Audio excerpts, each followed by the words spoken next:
Former ANC President Jacob Zuma was halted before the party's National Disciplinary Committee following his announcement that he would no longer campaign for the ANC but rather endorse the newly formed Umkhonto weSizwe party.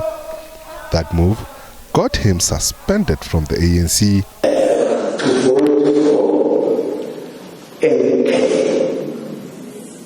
That's what I'm calling it. I'm not going to vote for the ANC. Many political analysts believe this was the last straw regarding Zuma's relationship with the ANC. Political analyst Professor Nhlamulo Breakfast has accused the ANC of tiptoeing around the issue.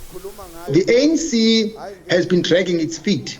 The ANC has been sensing a danger that if it disciplines Zuma, that will escalate the magnitude of the conflict within the party, and that will lead to the losses of the party and then lead to the gains of Umkhonto weSizwe. But in any case, even though they have been avoiding that, that is exactly what has happened, because the ANC has been the biggest loser and the party of Jacob Zuma has been the biggest winner.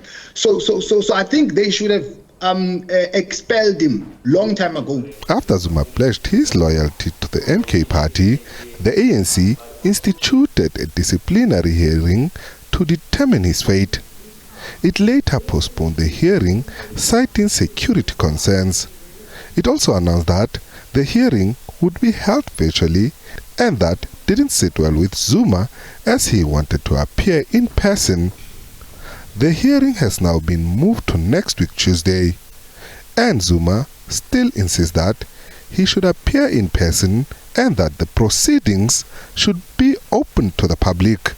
For the MK party, I think that optics is very important to be there physically, because that can also represent a very important avenue in terms of how the MK party has utilized the spaces and the platforms outside of court hearings where they've been successful, how they've tried to address the narrative through a physical space, and all of that kind of gives them that ventilation, gives them that kind of optics in terms of how they control that narrative.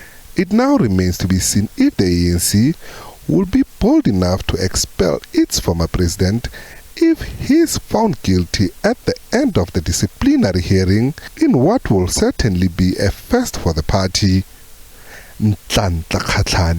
SABC News, Johannesburg.